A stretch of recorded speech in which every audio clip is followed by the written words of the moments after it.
Assalamualaikum warahmatullahi wabarakatuh. Perkenalkan, saya dari kelompok 3 yang beranggotakan saya sendiri, yaitu Bima Eka Prastia. Yang kedua ada Mbak Agisna Alana Najwa Aulia, dan yang ketiga adalah Mas Muhammad Rafli Saputra.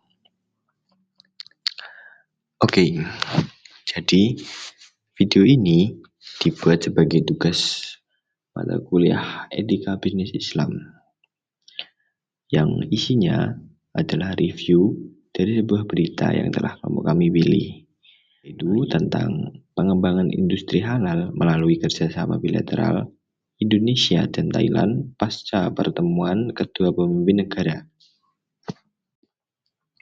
Baiklah, tanpa berlama-lama kita langsung mulai saja. Jadi, beberapa waktu yang lalu, Presiden Republik Indonesia Bapak Prabowo Subianto mengunjungi negara Thailand. Dan Presiden Prabowo disambut oleh Perdana Menteri Thailand, yaitu Paetongtarn Shinawatra. Nah, pertemuannya ini dalam rangka memperkuat hubungan bilateral antara Indonesia dan juga Thailand.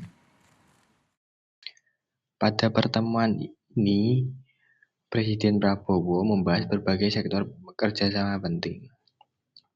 Dan salah satunya yaitu kerjasama di bidang ekonomi. Presiden Prabowo menyebut Indonesia dan Thailand sepakat meningkatkan pengembangan industri halal dan ekonomi digital di bidang vintage dan e-commerce.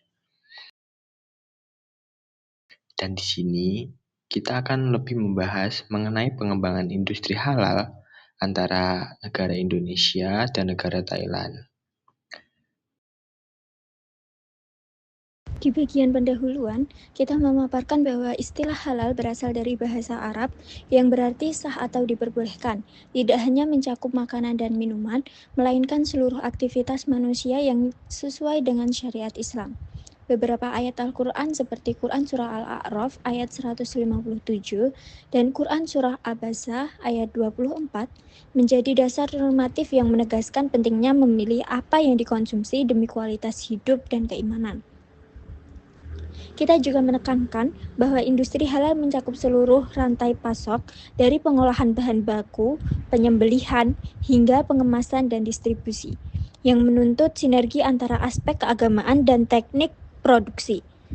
Mengingat nilai pasar global halal terus meningkat, pertemuan bilateral Presiden Republik Indonesia dan PM Thailand pada 19 Mei 2025 di Bangkok menjadi momentum krusial untuk memperkuat ekosistem ini melalui 4 pilar utama, yakni harmonisasi standar, percepatan sertifikasi, promosi bersama, dan digitalisasi perdagangan. Penelitian ini mengangkat kerjasama bilateral antara Indonesia dan Thailand dalam pengembangan perdagangan industri halal dengan menggunakan pendekatan kualitatif dan metode studi kasus. Penelitian ini menggali secara mendalam dinamika hubungan kedua negara dalam bingkai politik, ekonomi, dan institusional yang saling mempengaruhi. Studi kasus dipilih karena mampu memberi fleksibilitas dalam mengevaluasi implementasi kebijakan serta dampaknya terhadap aktivitas perdagangan produk halal baik di tingkat regional maupun internasional. Teknik pengumpulan data yang digunakan adalah studi literatur. Penelitian ini menelaah berbagai sumber sekunder seperti artikel ilmiah hingga pemberitaan media yang membahas kerjasama antara Indonesia dan Thailand. Tujuan akhirnya adalah menjawab satu pertanyaan penting, bagaimana kolaborasi bilateral ini dapat memperluas ekspor produk halal, membuka akses ke pasar internasional, dan membangun sistem perdagangan halal yang solid di Asia Tenggara.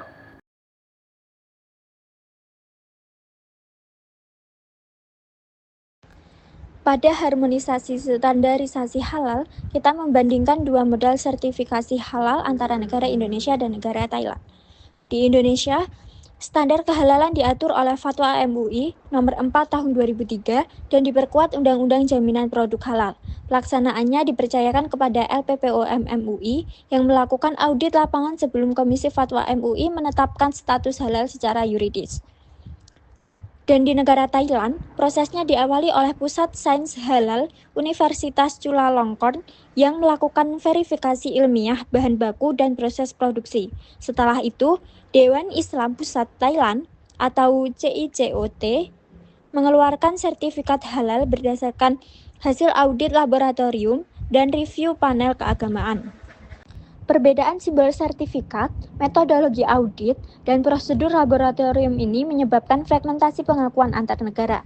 Akibatnya, pelaku usaha seringkali harus menjalani sertifikasi ganda saat mengekspor, sehingga menambah biaya dan waktu. Untuk mengatasi hal ini, kita merekomendasikan pembentukan skema Mutual Recognition Agreement, perumusan standar minimum bersama yang meliputi metode penyembelihan, kebersihan fasilitas, dan bahan baku, serta meningkatkan investasi infrastruktur seperti laboratorium terstandar dan pelatihan auditor halal. Proses sertifikasi halal di Indonesia telah diatur dengan ketentuan waktu yang jelas, guna memberikan kepastian bagi pelaku usaha. Berdasarkan ketetapan dari BPJPH, sertifikat halal diproses dalam jangka waktu 21 hari kerja terhitung sejak permohonan secara resmi diajukan oleh pelaku usaha.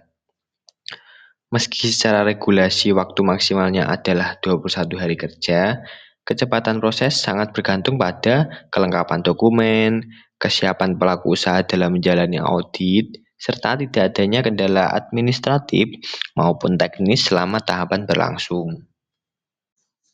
Sedangkan proses sertifikasi halal di Thailand dikelola oleh The Central Islamic Council of Thailand atau disingkat CICOT, yang merupakan lembaga resmi yang diakui oleh pemerintah Thailand untuk mengeluarkan sertifikasi halal.